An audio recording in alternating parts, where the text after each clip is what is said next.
Bonjour à tous, ici Manon Fabre. Bienvenue sur ma chaîne, où on explore ensemble le monde des aliments, leur composition et les critiques qui en découlent. Si vous voulez mieux comprendre ce que vous mangez et faire des choix éclairés, n'hésitez pas à vous abonner pour rester informé. Prêt à découvrir? C'est parti. Bonjour à tous. Aujourd'hui, je vous invite à me rejoindre pour un voyage fascinant sur le thème En avant-marche. Dans cette vidéo, nous allons explorer l'importance de la marche dans notre quotidien, ses bienfaits pour la santé physique et mentale, ainsi que quelques astuces pour intégrer plus de pas dans notre vie. Que vous soyez un marcheur aguerri ou que vous souhaitiez simplement commencer à bouger davantage, il y en aura pour tous les goûts. Alors, préparez-vous à chausser vos baskets et à découvrir tout ce que la marche a à offrir. Après l'alimentation, le Programme national Nutrition Santé a décidé de s'attaquer au manque d'activité physique. Le mouvement, c'est la santé. Si bien manger est important, il faut aussi bien bouger. Car l'activité physique est essentielle pour se maintenir en bonne santé.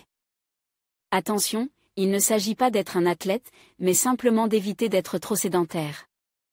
De nombreuses études l'ont démontré, le fait d'avoir une activité physique protège de nombreux troubles, maladies cardiovasculaires, cancer, diabète de type 2. En outre, l'inactivité favorise la prise de poids et l'apparition de problèmes tels que l'ostéoporose. 30 minutes de marche rapide minimum. Pourtant, plus d'un tiers des Français ne bougent pas suffisamment. C'est particulièrement vrai pour les femmes et les plus de 45 ans. Mais quel est le niveau minimum d'activité physique à avoir pour protéger sa santé? Au moins l'équivalent de 30 minutes de marche rapide par jour, selon le PNNS.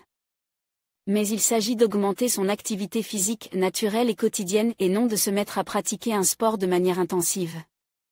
C'est donc à la maison, au travail, dans les transports que tout se joue.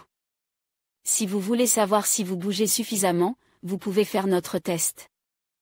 Avoir aussi vidéo menu régime, le menu minceur de la semaine, un vidéo intoxication alimentaire, que faire, que manger, quand consulter. C'est naturel.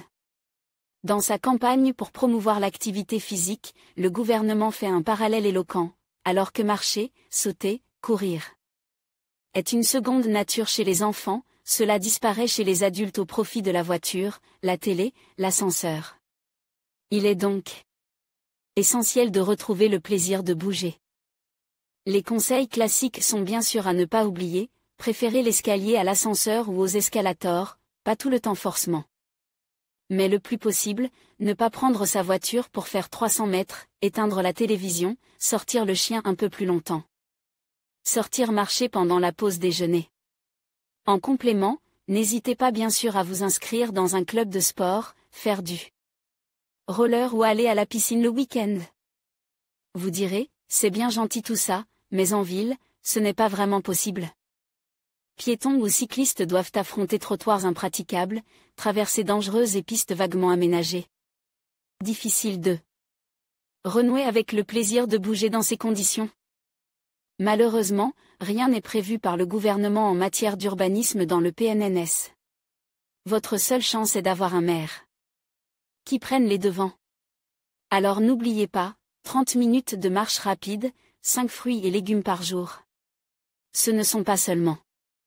Faites-le pour votre corps, il a faim de santé. En conclusion, En avant-marche nous rappelle l'importance de l'engagement et de la détermination dans nos vies. Que ce soit dans nos projets personnels ou professionnels, avancer avec conviction est essentiel pour surmonter les obstacles et atteindre nos objectifs. N'oublions pas que chaque pas compte et que c'est en avançant ensemble que nous pouvons réaliser de grandes choses. Merci de nous avoir suivis, et à bientôt pour de nouvelles aventures.